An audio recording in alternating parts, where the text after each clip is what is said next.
Hello friends, welcome to Mamma's Food Corner. Friends, आज मैं आपके लिए बढ़िया बढ़िया 50 से भी ज़्यादा केक की डिज़ाइंस लेकर आई हूँ।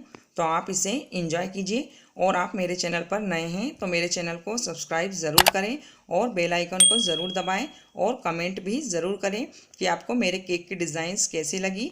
हमने 30 लाइक का टारगेट रखा है, तो प्लीज़ लाइक ज़रूर करें। फिर हम इसका नेक्स्ट पार्ट भी आपके लिए ज़रूर डालेंगे।